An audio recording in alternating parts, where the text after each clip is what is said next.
So good morning and good afternoon to our attendees on the West Coast. Thank you for joining our Reimagine Talent webinar today. My name is Jessica Oberto, Director of Process and Implementation at People Science.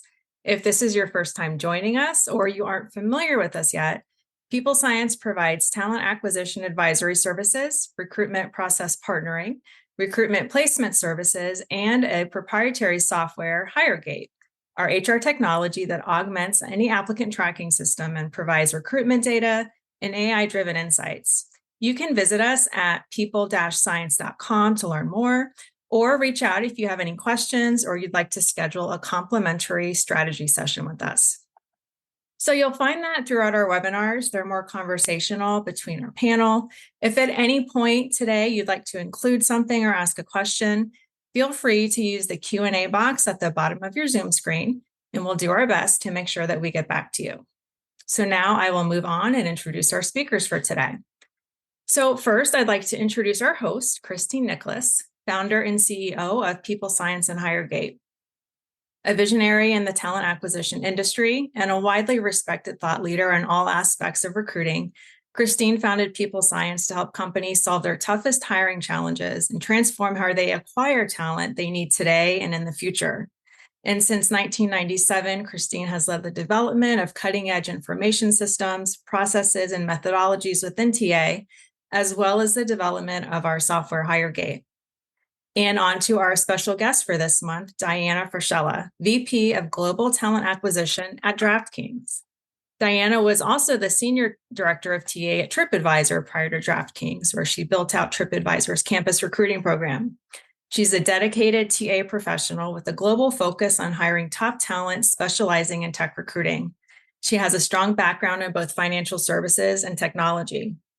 Experienced in leading global teams, Diana is passionate about fostering relationships with universities, clients, and leadership teams.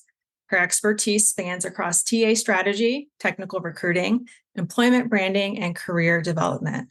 So welcome, Diana. We're so happy to have you here with us today. Thank you. Thank you, Jessica. And it's good to see everybody here. I know that we have created quite a following, so I want to say thank you to the followers and a little apologetic that summer was a little wonky. I think we missed the month of maybe August, Jess, and then jump back in September. So it's great to be back and so much to talk about. Really happy to have Diana on. We've had a couple of, and right, we're in season, right? We're in season for DraftKings. So I think that's pretty cool. So really excited. What a story she has too. I'm not going to steal the thunder, but just before we get to her, talk about, I think as TA leaders, we sometimes walk around saying, oh, I've got this challenge. We just did a merger.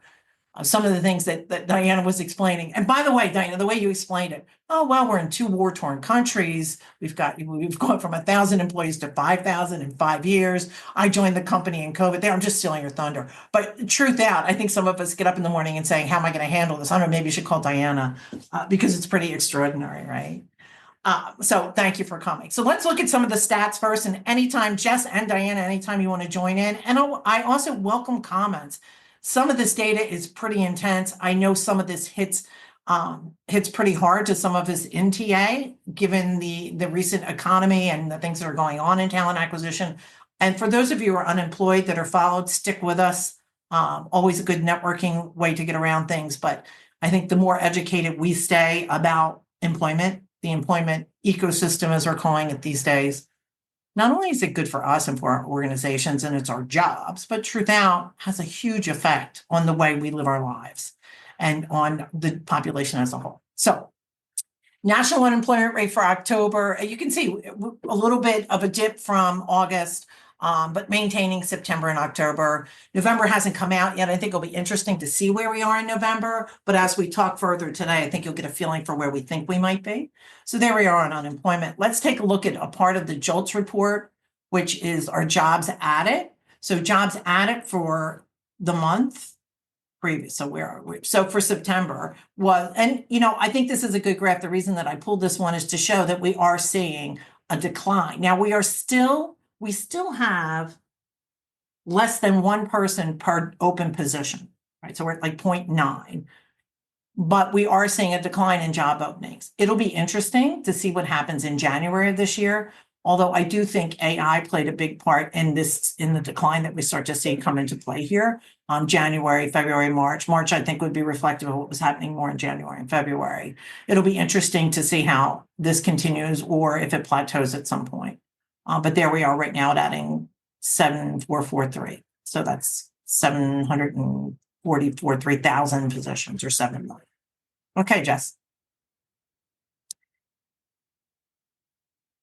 I'm not going to delve too much into what has been going on with all the other employment stats. I think that the media is doing a great job of circulating that, right? However, this month the BLS did print their industry and occupational employment projections overviews from 2023 to 2033. So this is a report that, having been around the block a while here, I do follow closely when it comes out. And I think what's interesting, and Jess and I were just talking about this, is that if you look at the projections that the BLS made from 2013 to 2023, you'll see that they were pretty on the money. If you go back and compare what their projections of growth were, they were pretty much on the money. At the same time, I'll also say, and we'll take a look in a second, the projected growth by sectors, by occupations, is very close to what they projected it would be. We are going to see a slowdown. So the growth rate from 2013 to 2023 was 13.7%, which is a historical landmark in many, many ways. At the same time, their projections for the upcoming 10 years drops to 4%. And I think we'll go from 1.67 million to 174 million, considerably lower. And I wanted to use this chart to show, yeah, it's lower, but look, it still is continued growth. So we're not looking at upside down. We're not looking at a market crash for employment. We're not making any kind of presumption that we're going to see a drop in employment, but it is going to slow down. And I think it's interesting, this statement: the slower employment growth is a result of an expected slowdown. This was projected all the way back from the previous 10 years, going back to 2013, in the civilian population growth, subsequently a slower labor force and growth. So I think as we travel through the next 10 years, or even just get through this month, as TA professionals, as HR professionals, what we need to understand and really embrace is there can be a lot of things thrown into this mix. But if we look historically, this is because there is a slowdown in our population. And there are some of us who've been on this bandwagon, and thank you, followers, because I do get a lot of comments about this, that have been saying since the early 2000s. Employment and labor and how we source talent and how we secure talent and how we retain them has a direct effect on our GDP. And I don't know about you, Diana and Jess, I don't think that's reflected well enough. I don't think the general population understands that. And I also think our industry, right? So the talent acquisition industry and HR, I don't think we've embraced that enough to say, where do we go from here? Because I think it's pretty obvious if we think this through. If we don't have enough talent coming in and our GDP is going to drop, and the talent that we have now is suppressed in the respect that cannot be elevated out of entry-level positions, or if they want to leave a production environment, they really can't. There isn't a societal change that will uplift them. So when we look at our immigration rules and things that are happening, how are we going to populate the US to keep the GDP growing? To me, this is a very important point. And shout out to us, shout out to you. We need to get our voices heard all the way up through Washington, not just to get on the bandwagon about immigration. Not going to get political here, but what I am going to say is we own this. If you've been in talent acquisition or HR for a year, you know more than 99% of the country about how talent works. And I think that voice is not heard enough, and our experiences aren't heard enough. So however we come up with whatever solution, a lot of it depends on us. Would you agree, Diana? 100%. 100%. Yeah. So why don't you go to Washington next week and see if you can. No, but there are collectives. I think Sharm's trying to do something about this, but I do think our voices over the next couple of years need to be heard. And we always talk about getting to the table. Well, maybe we need to talk about the bigger topics to get to the table. Some of this is risky, and some of it's not going to be received well in smaller companies, or it could be in a smaller company, but not so much at the top of others. But it's time to be that catalyst for change. If not now, then when are we going to get involved? Okay. Jess, you want to flip to and we'll be sharing this deck, correct, Jess? Yes. So these are some snapshots from the occupational report that came out from the BLS. If you're interested, I always think it's interesting. Again, this really does emulate what they projected the previous 10 years. And it's always healthcare, it's always computers, it's always more healthcare, community service, social services, more healthcare at the top, and life sciences. So we don't see a big change here, but we see this continued growth rate coming. So if you're wondering, if you're in TA, wondering where you need to go, if you're managing TA and saying, how do we need to position ourselves? Your EVP is going to be really important in understanding the challenges based on where you are, where your segments are. The other, I was very surprised to see this, but the Bureau of Labor Statistics has come out with projections of what they are saying, artificial intelligence, how it will affect the workplace. To me, this is probably the bravest statement I've ever seen because there's so many variables inside AI. But I was happy to see it because there's so many organizations that are looking for guidance. And I know of one or two, I'm going to say two, in the Fortune 50 that I think are making inroads when considering their business. But if we look at what's been happening since ChatGPT really started to take a grip a year and a half ago, what we're seeing is how can we even project how this is going to affect or not affect us? So the BLS is using historical data to create projections. That's what they always use. Typical, as in technology projections, growth is relatively slow, resulting in slow job growth, right? So if you've got slow growth in a sector such as computers coming in, you can predict it easier. And then you have slower job growth, so you can manage it easier. The BLS assumes that the overall pace of technology change will be consistent with past experiences.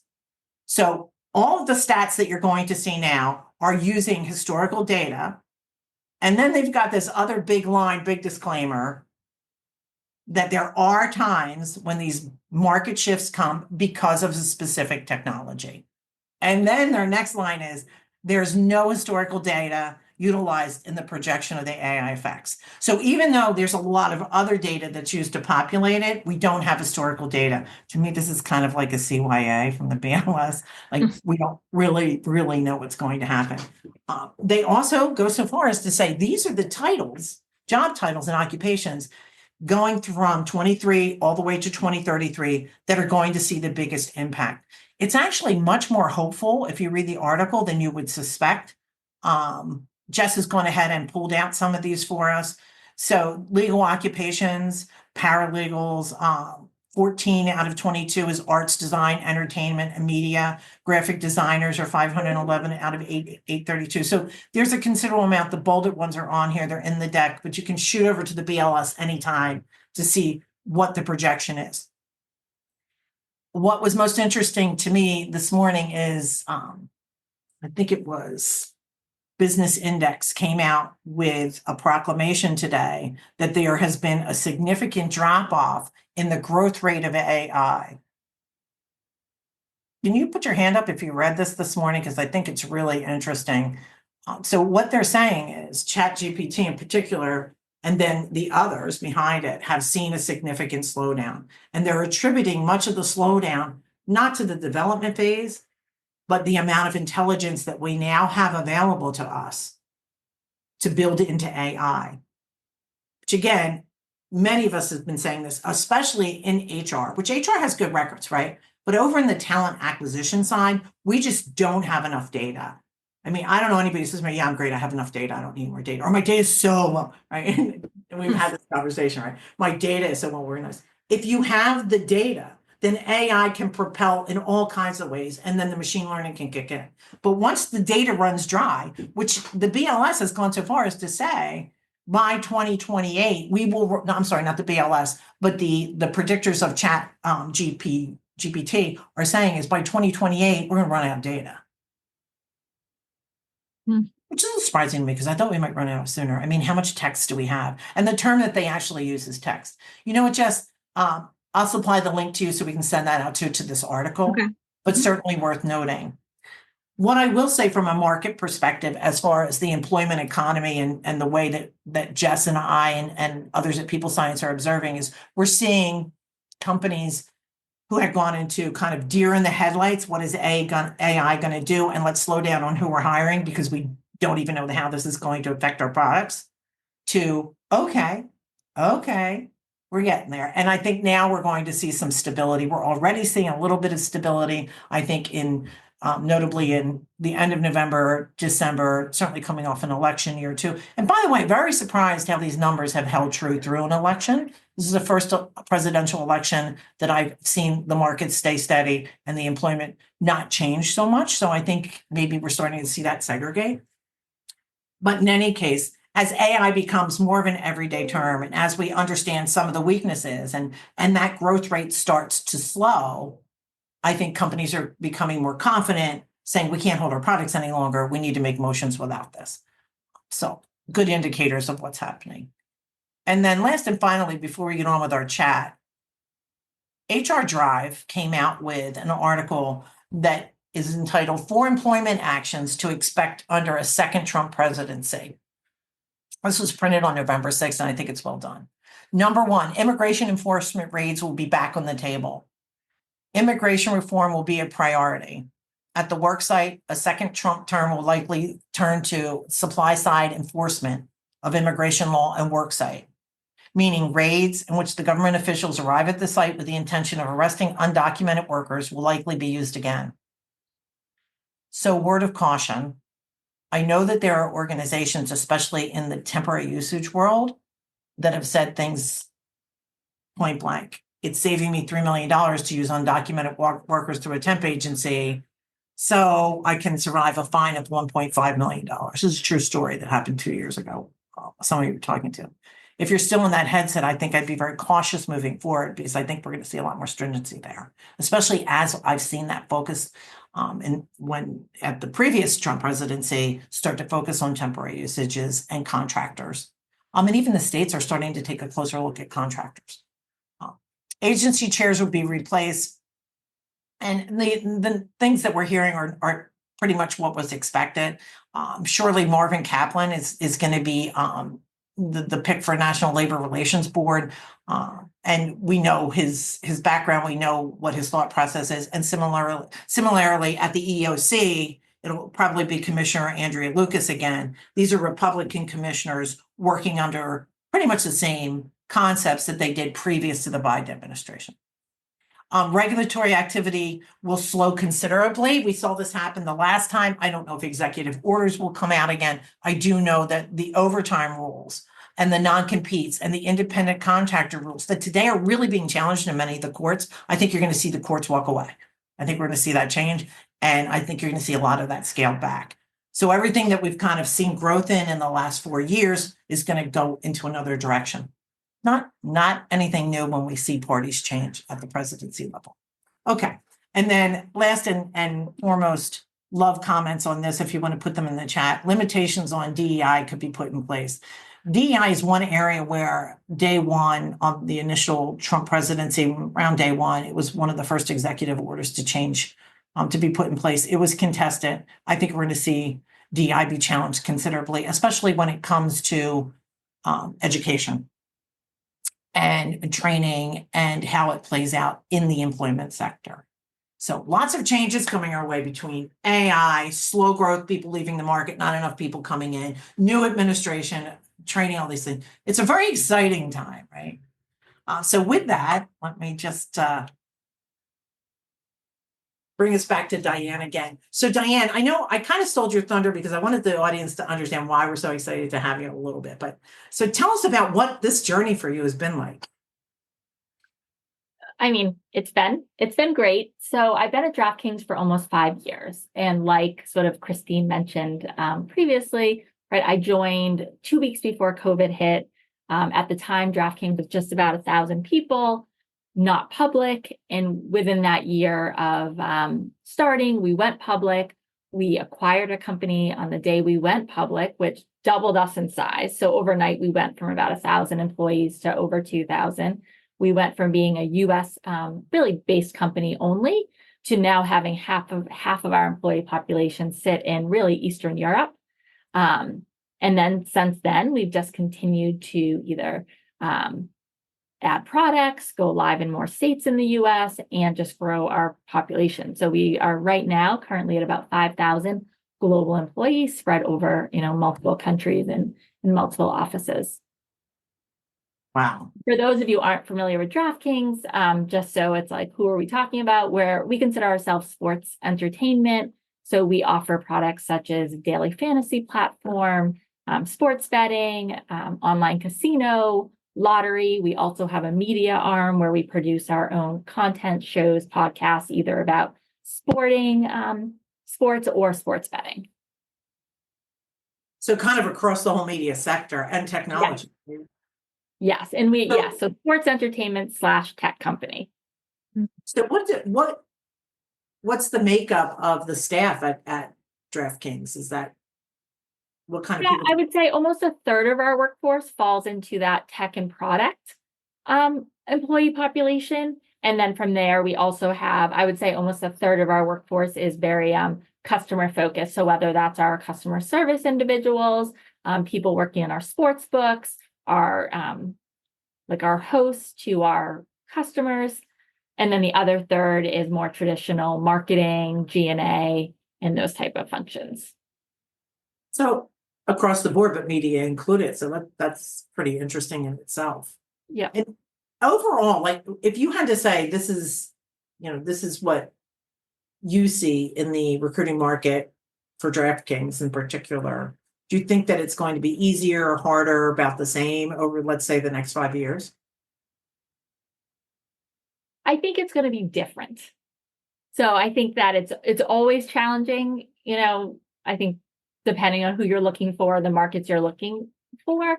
But I do think, right, with some of the things you talked about with, less available talent in the market, it's really going to continue to be competitive to find those great people.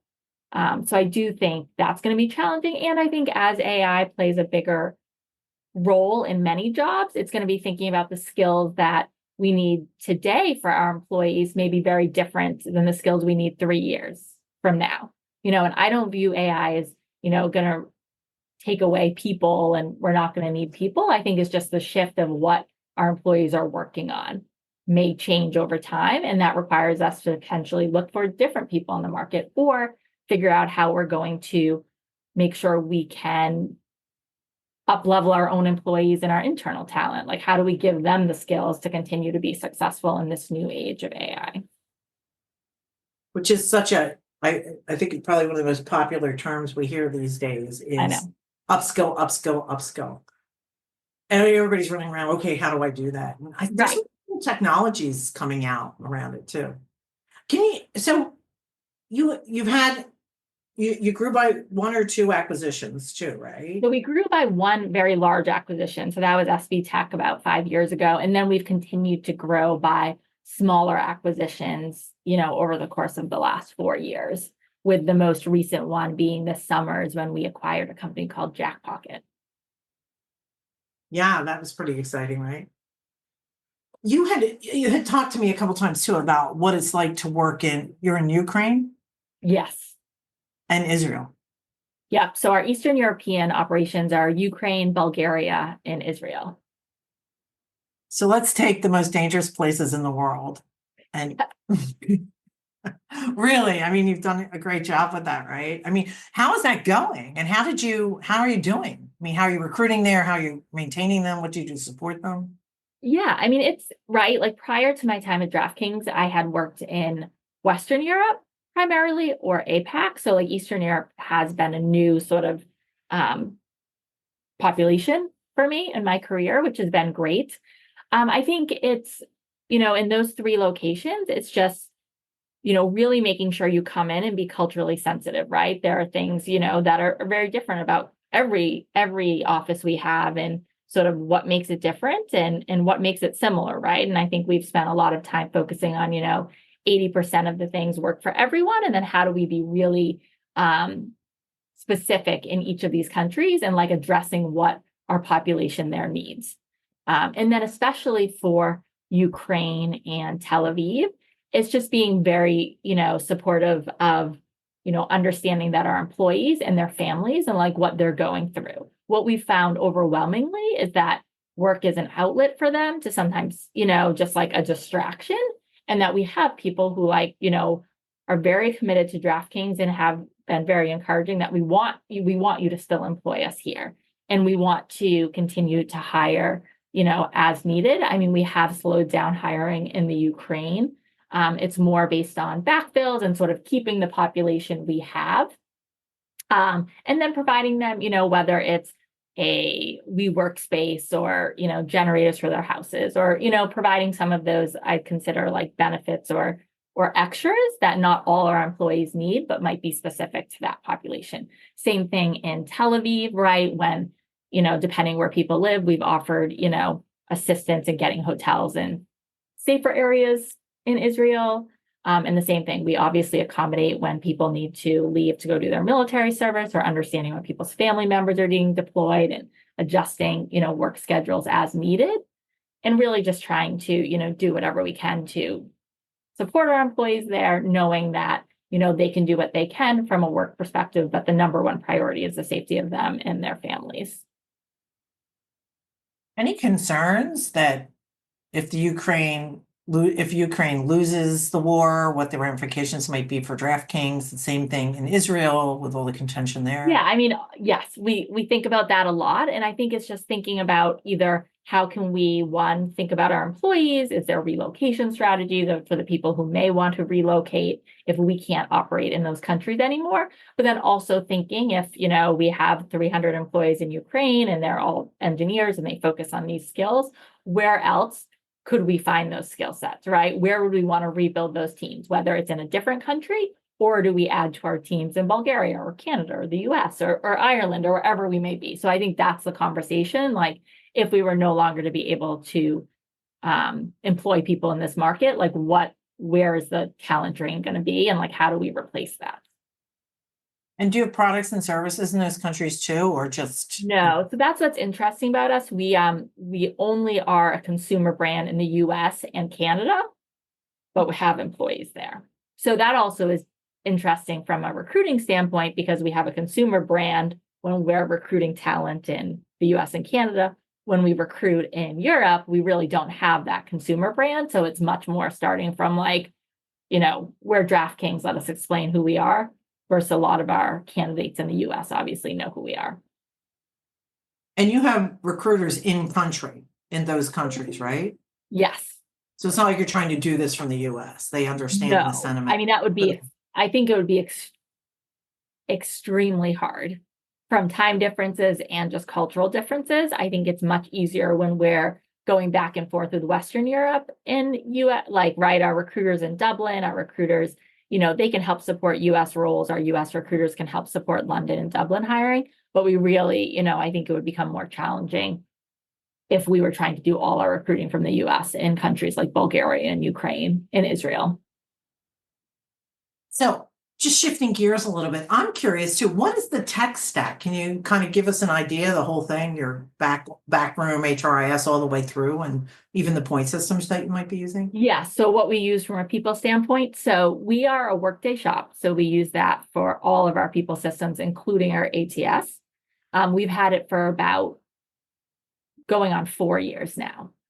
And what was interesting when we did our implementation of Workday is, we were getting larger. We needed, bigger systems to be able to support us. But once we acquired SB Tech, we continued to operate on their systems, and we continued to operate on DraftKings legacy systems.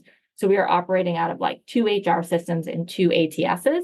So when we went to Workday, we had to sort of combine all of them. So for us in TA, we were taking Lever, which we used here, and then they used a system called CoMeet, and having to take both of our legacy ATSs and move them to Workday's ATS. And I think you joined, but for those Workday viewers, we do have a Workday practice group for TA leaders it's a good knowledge share. Have you joined any of those yet, Diana? Have you been on I've any? not been able to join any. Yeah. But I think they're on my list to do. Yeah, I think one of the people from the group connected with you. Anyway, it's a good group. It's a good way to sound things out. Either Jess or Lindsay or I facilitate that, and it's been interesting. because I think the Workday product is an ATS and it could use some work. And I think that the shares in there, there's no obligation, but it's good to, I think, to see other people in there. So And I think what we found is we implemented it, and from day one of using it, it's just a constant sort of improvements or changing, or you get it in place and then you realize, oh, we could have set this up differently. So I feel like for the last 4 years, it's almost nonstop sort of little tweaks or changes that we need, or then also Workday's having new releases come out.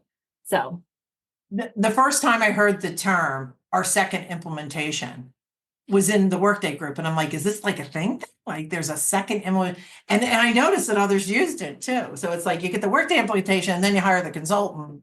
Yeah. And that's what this team was talking about. Like I'm waiting for the day that like we could just be like, Workday is perfect. We never have to make any more changes and we'll just use it like this. But that hasn't happened yet.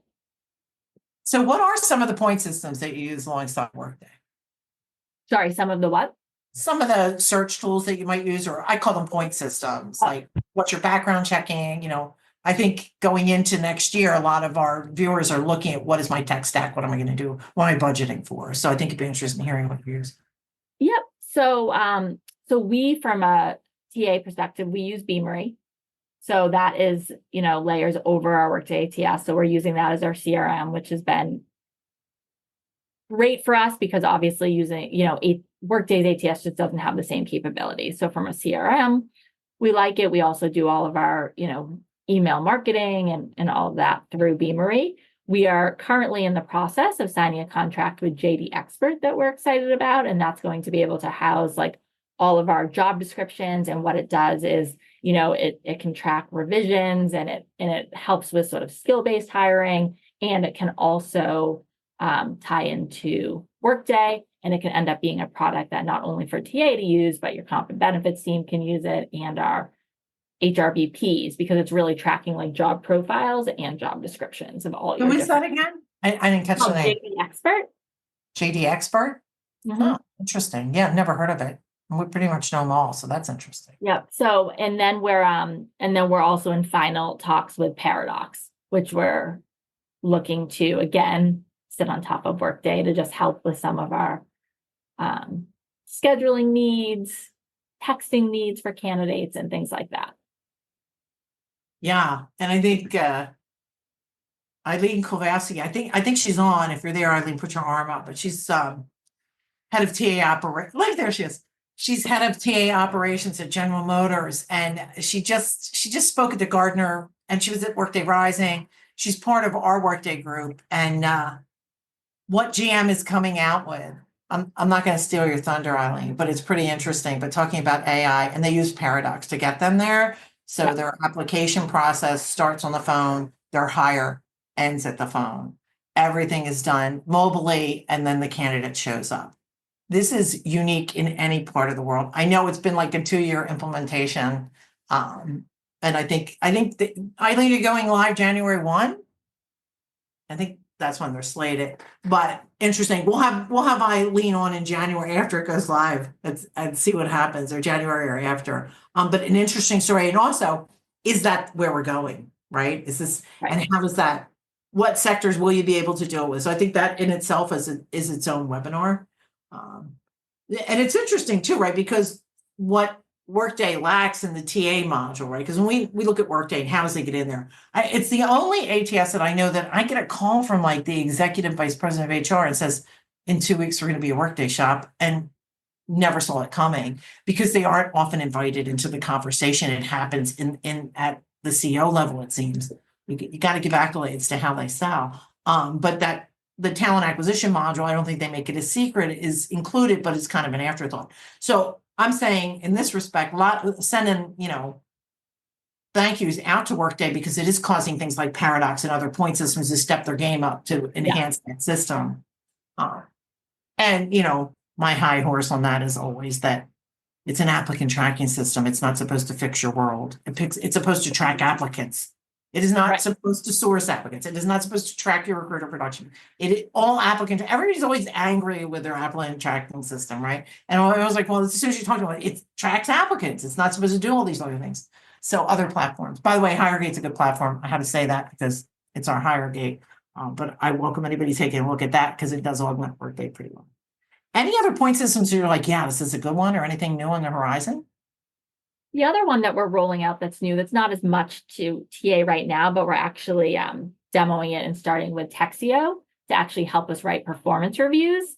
And then Mhm. I think we're thinking about, right, how could at some point those help us with the job descriptions? But I'm also interested in seeing if there's a way that it can help with when people write feedback on candidates. So similar to performance reviews, or we do 360 feedback as part of our performance cycle. Like, I think it would also be amazing as a tool to help interviewers and hiring managers when they're writing their feedback on candidates, right? Like, give them ideas of where are you missing things, or this, this is aggressive terminology, or, was there anything positive? Like, I'm interested to see if there is a way for Texio to help us sort of help our interviewers and hiring managers write better, more relevant feedback on candidates. One of the things, and if you can get there, and maybe we have some ideas for you about that, but at using HireGate, so what the HireGate tracks all of the interview process, right? And Yeah. then we were able to, and this was on the roadmap for like 6 months out. So our lead developer happened to be on a call where we were talking about this, and within 24 hours, using a new AI tool that we had, he was able to create candidate overviews based on the interview, which is saving about 4 hours per recruiter on 3 of our engagements, 4 hours a week, right? Because all they do is push a button, it populates the candidate overview and says, why I'm sending you this, Mr. Hiring Manager, Mrs. Hiring Manager. And then, you throw a little bit more chat GPT in there, and it's this eloquent document, Exactly. which it eliminates that repetitiveness, right? So I'm doing the interview, I'm taking the notes. Now I've got to take it. Remember everything I said, look at my notes and report. This push a button does the whole thing. Amazing. Right. That is nice. It is amazing. So those things are out there. I'm not sure what Texio is and what they're doing, where you're plugged in, but it's out there. And it's amazing how one little tool created in less than 24 hours can affect save that amount of time for your recruiters. It's amazing. So what would you say are some of your biggest wins? So I think one of our biggest wins over the last, I'd say, 2 years is really the creation of our EVP. And that's like a huge shout out to my recruitment marketing team and my entire team, because it was a labor of love to get to where we are today. But right prior to us creating an EVP, we really, when I think about our recruiting team and like why people would want to join DraftKings, there really was no distinction between who DraftKings was as a consumer brand and maybe who we are as an employee brand. And that, created challenges over the years for us because, DraftKings customers, yes, we have lots of DraftKings customers who probably now work at DraftKings, but we also needed people who were not customers, right? We wanted diversity of thought. And our customers are primarily male, in their 20s to 40s, give or take, right? And we obviously wanted more females in things like that. So it's really important for us to figure out like who we are as an employee, what is the value prop for someone to want to come and work at DraftKings, and then why do you want to stay at DraftKings? So that was really almost like a 2-year project, is really figuring out. First, we spent a lot of time with our current employees and focus groups and sort of defining different segments of our population of like, why do you work here? What's exciting about the job? Like all of those things. And then sort of took it back and sort of figured out like, what is our EVP? And when it came to not only creating the EVP, that was also the refresh of our career site. So making our career site much more, aligned with like who we are as an employer, not who we are as a consumer. And I think it really shows, all our marketing materials, our career site, and, when you come to work here, it really shows like who we are, which is like, you don't need to love sports. You don't need to love sports betting. You like to be able to solve hard challenges. You need to be excited about, in some regards, creating a new industry in the US that didn't exist before. And, and that you come and work with a diverse group of people across the globe. And I think where we ended up is great. Like we use the crown is yours, which is our consumer brand logo, but it's also our employee value, like our EVP as well. And on our What career was site, that again? What? it's called the crown is yours, right? The So we crown really is yours. fight on that. Like, right, you can come and join DraftKings and like the future is yours. You can make your role what you want it to be. That's interesting. And it's funny because we do a lot of work around EVP for customers, and Corn Ferry put out in their newsletter, I think 2 weeks ago, they had pulled like the top 5 progressions for next year, lack of a better term. And they said, I think number 4 was EVP comes of age. So we are getting, there was a lot of inquiries around EVP. I also think that now that we're out of kind of the panic, how do I fill these jobs, because things have slowed down a little bit, that we can get even better working on talent acquisition, not just putting out the fires and filling the jobs, right? Exactly. Right. But, so even though the amount of positions has slowed down, the market hasn't loosened up. It's not like there's a lot more, No. historically when that happens, there's a lot more people. Now there isn't. So now finally, I think we're seeing budgets come through to say, okay, we know that we believe now that talent took a pandemic, but we now believe that talent is tight and getting dollars to support your efforts towards EVP. But the thing that's really interesting to me about yours is, you do have this really good brand as a consumer, but how important it is, right, to diversify from that in your EVP. Otherwise, that is interesting. I don't know anybody else who's looked into that. So kudos. And our early, even though, because our career site, I think went live, our new refreshed career site about 9 months or a year ago. And even with just the new career site and a lot of our content we put out through our blogs and our podcasts, like we are seeing an increase in applicants per job. And we're seeing continued quality of our applicants who are able to hire. So we do think that, it is showing a difference. And we're seeing, whether people are staying on the site longer or, more clicks on the site, which for us are all ways we're tracking, is our new EVP working? Is this content resonating with our candidates in the market? So yes. And if you can collect that micro data, like we do that. Yeah.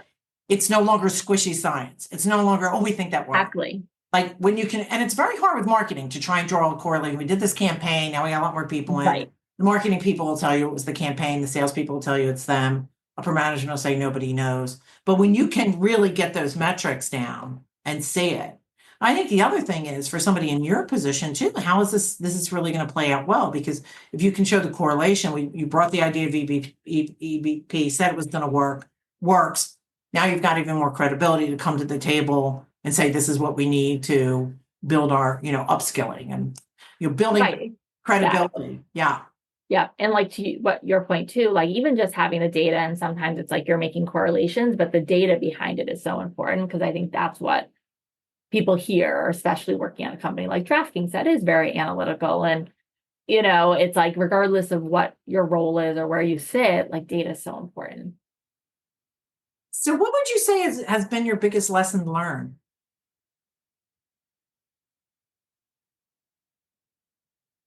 I would say to not underestimate how important face-to-face time is. And I say that in the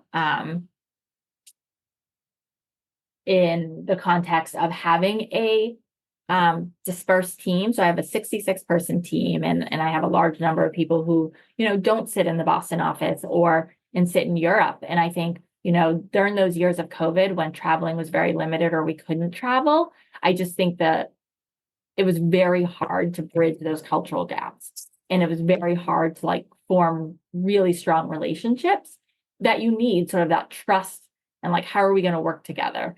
And I think, once we were able to travel, actually spending time on the ground with people in their offices, in their world, has made all the difference in helping grow a global TA team that is all really united and sort of working towards the same goal, and feels like we understand, what we're trying to do. Everyone is bought in, and everyone, is excited to be part of the team. And I think prior to being able to travel and spend that time on the ground with people and really listen and understand, and okay, now I get why, this is different, or why, this came across like this. I think we had a lot more miscommunication, mistrust, and, and quite frankly, like, I think our results weren't as good, either in terms of how we were hiring, our metrics, like number of hires, and it's just, and even the noise from the business, right? On like, why does this, why do you work like this here? And why do some people act like this? And, why isn't it consistent? And I think we've really been able to improve on all of those things in the last 2 years, when we've really doubled down on making sure we do have that time in person. And when we are together, making sure it's valuable time. Wow, that is such an impactful statement, because everybody's still tackling with how much in office, it's not the same as traveling Right. together. Do you have a remote, like what is your remote policies at this point? Like how many people are Yeah, so we have not brought people back to offices on a mandate. So right now it's very much flexible. Like during COVID, we probably hired almost a third of our workforce completely remote, so they're not even like close to an office.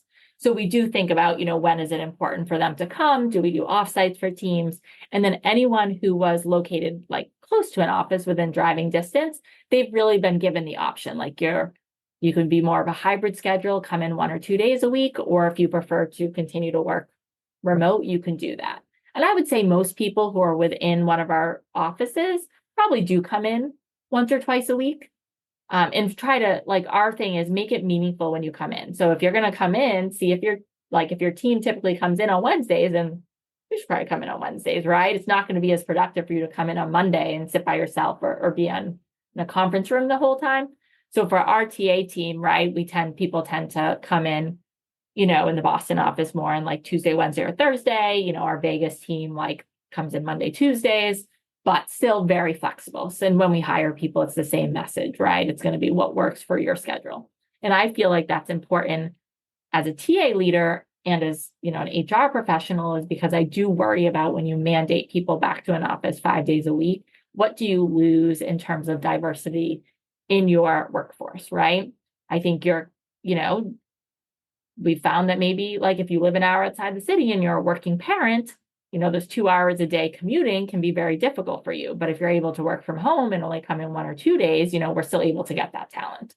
Or in terms of, the population, for instance, of Boston is not overly ethnically diverse, right? So for us to say we have to make all our hires near the Boston office, right, we may be sacrificing on, the ability to hire, Black or Latino or, other ethnic groups that maybe just, the Boston population is limited. being bound by the geography? How's it work with the remote workers then? Do they come? I mean, how do you keep pace with them? I think that's the thing. After COVID, we did the same thing. And I know a lot of other organizations are like, okay, so we've got pockets of people here and some people here in the mountains. And, affordability wise, how do you pull all these people in? Right. I think it depends like team by team, right? Different teams have different, frequencies, but I do think it's more like figuring out with your team, is it quarterly? Is it twice a year that you're trying to bring people together to like either headquarters for us in Boston or, even in Europe, making sure like, where people from headquarters are traveling there. And that's the time that, anyone who's remote in Bulgaria potentially comes into the office. So it's definitely still a challenge. And what we have continued to focus on and will continue to focus on into 2025 is like, how do you continue to create that culture when you do have some employees remote, some employees coming in a hybrid world? Like, how do you still make sure everyone feels like this is who DraftKings is? This is what it's like working at DraftKings, and I feel connected to my peers, right? Because I think the data shows, if someone can say, I have a close relationship with at least one person on my team, like the likelihood they'll stay, XY number more months, like goes up significantly than if someone feels like they don't have connections to anyone. They're just sitting probably in their house, in the middle of nowhere. Like how If likely their work buddy leaves, they become very vulnerable. Yes, exactly. Yeah. Or whole teams. I've seen whole teams, not for us, Yeah. but for other work. We've been very fortunate in that respect. I know we're trying to come up on this has been great. Such great information. Jess, we have some questions that people are directing specifically to Diana, I think, about EVP and things. Do you want to tackle those? So someone asked Diana, in Workday, are you using their hiring solve solution? Are you familiar with that? I am not familiar with that, so that makes me think we are not using it. Okay. And then, so Marvin asked, how does your talent brand, so what your employees and applicants say about DraftKings, vary from your EVP? What's the difference there between what your talent brand is saying and what your EVP is saying to your candidates?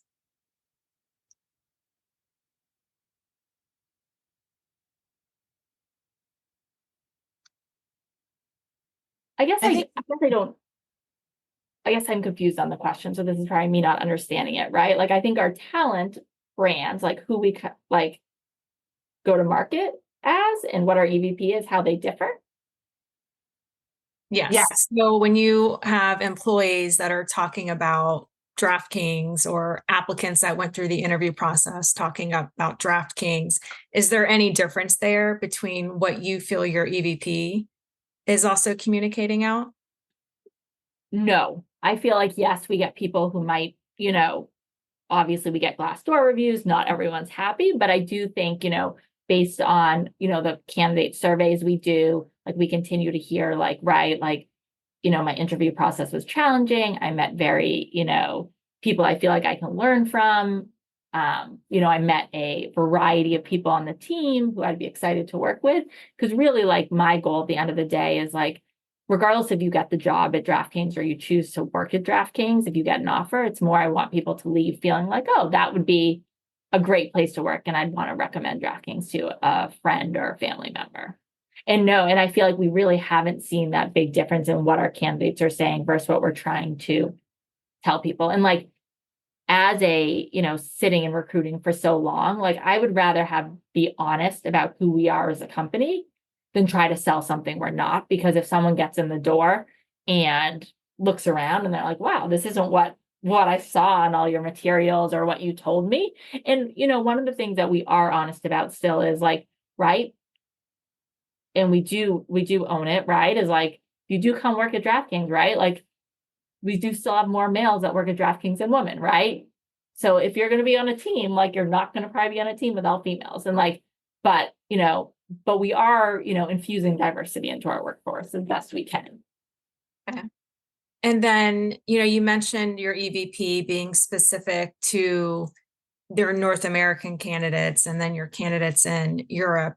Does your career website show those differences as well for North America versus Europe? Yeah. So what we did for our especially for like our images and pictures and content, we actually took the time to do photo shoots in all of our different offices. So when you're on our career site, you're really seeing an array of our employees. So it's not like North America focused or Bulgarian focused. It's really trying to show you that global view. And then we do, our thing is like probably 80% is similar. And then you're going to have your 20% like cultural differences. And we try to highlight what some of those differences may be in different regions. And what we tried really hard to do, which I think prior to, acquiring SB Tech and going public and now having a more distributed workforce, was that we were very US centric, right? And if you had come to our career site, I think it was definitely from the lens of not even US centric. I think we were Boston centric. And now I think we've really focused on really showing a global view of who we are. Okay. And then I think we may have had a previous conversation about this, but as DraftKings was scaling, you had mentioned that the type of hires that you were making had changed.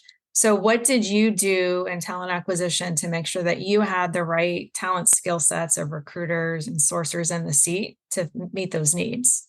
Yep. So it has changed over the years of who we hire. And that's really been due to the large number of what we consider sort of high volume roles, like our customer service or like for fulfillment center workers or sportsbook work in our retail sports books, right? People who are standing on the floor for 8 hours, like more similar to someone who is working at like a Target or a place like that.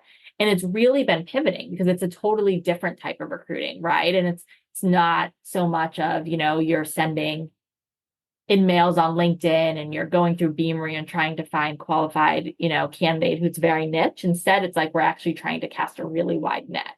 And for those recruiters who are focusing on that population, it's almost like it's more programmatic. it's like a constant on, and it's like moving through talent very quickly. And, and the questions they ask and how they interview is very different than how our, tech recruiters screen candidates. So I think for us, it was looking for those different profiles for our recruiters. And we actually built out a team who really focuses on that. So over time, we've built a team that sits actually in our Las Vegas office who really handles that high volume. And it is it's a different market out there. We are able to find talent who is used to hiring, these higher volume roles. Great. And then we have one last question from Kevin. So obviously, finding tech talent in the United States is super competitive. Is there anything different or special that your recruiting team does to really set themselves apart in the tech talent community? So any special networking events, organizations, any types of campaigns, anything that? Yeah. So Kevin, you're right. I feel like the war for tech talent has been going on forever since I've been doing this, right? But some of the things that I think that we've done is we do partner with a couple sort of niche diversity organizations to really go after that, either female talent, especially on our engineering. So like a Women Impact Tech or Lesbians Who Code, organizations like that to continue to build our brand in those communities. And then the other thing we've been doing is, from a recruitment marketing lens, is really building up our talent community and being able to send, continued touch points that really focus on this tech candidate. So it's not just talking about DraftKings, rah, this is what we do as a business, but really trying to be specific about, here's some blog posts talking about our tech stack. Here's, content with the latest technology we're using. So really trying to speak directly to those candidates and on a continued basis. So it's almost like warming up the talent over time to then help us, we may not be hiring them this year or next year, but maybe 3 years from now, when a job comes up and they're actually looking, they'll be like, oh, I've heard about DraftKings over this time. So instead of just that point in time, hey, I need to hire you today, we're really moving to the how do we create these talent community with a group of people that over time we'll be able to hire from. Excellent. And we have one last question. So I know we spoke about your using Workday now. What ATS have you used in the past that you loved, you would recommend? Greenhouse. I obviously, during the time when I had Greenhouse, I was like, oh, this is so painful. But now having the chance to have seen so many different ones, I still think Greenhouse would get the gold star from me. And so we've operated in 40 some odd applicant tracking systems as an RPO partner, and HireGate's augmented maybe 30 some of those. I would answer that question and say, what kind of recruiting do you do? Because, and by the way, I would not negate some of the smaller ATSs that hit the market that are totally web enabled and pretty cutting edge. But I'd make sure that you get a really sound reference base from them. Greenhouse is a stellar performer in so many ways. Somebody just said, love Greenhouse. But Greenhouse also, it maybe not be the absolute best solution if you're doing tons of high volume, right? It's certainly in tech and engagement with your hiring managers, but there's other things. The other thing that I would definitely caution about, one of the discoveries, I think, turning into a tech company, as the guy, the buck stops here. With those ATSs that we partner, it is amazing to me how many are still operating on old SQL data from the late 90s and early 2000s. Amazing. So and you cannot shift that boat, right? So you need to have point systems that are going to, thank you, Eileen, that are going to, she's talking about Greenhouse. Greenhouse is great for smaller companies that don't operate well in large enterprise organizations. It really does. I mean, our mid-markets and our smaller tech firms have done well. There's reasons why high tech and large tech, the Apples, the Meta, do not use go down that road. Right. So what a great time this has been. I know we only have a minute. We'd like to do last words. Jess, last words about today, anything? I just loved hearing the story, Diana, how you kind of just jumped in there during a challenging time of COVID, doubling your company and your TA staff. I think it's a really intriguing story of talent acquisition, and appreciate you sharing it today. Diana, last words? I'm just happy that I was invited to chat with both both of you today and all the people who joined. And I thought, some of the insights you shared at the beginning were interesting, especially about sort of our GDPR and sort of what that's going to mean as our population changes over time or shrinks. So I really want to thank you for being on today. It's been so great getting to know you. And you just make it look so effortless with all these huge accomplishments. I don't know if you're like panicking underneath and no one can tell, but you are really good at this. So thank you so much for being on. To the audience, thank you for hanging in there with us. We're a little bit slower in the summer. We certainly appreciate it. We love having you on. Remember how important our work is. Remember how important you are. Your voice matters. What you say affects not just our economy, not just how much people make, but really so much of our worth comes from our work. So thank you. Namaste, Diana. We're going to have you back on again. Everybody have a great holiday, and we'll see you in early December. Thank you. Thank you. Bye.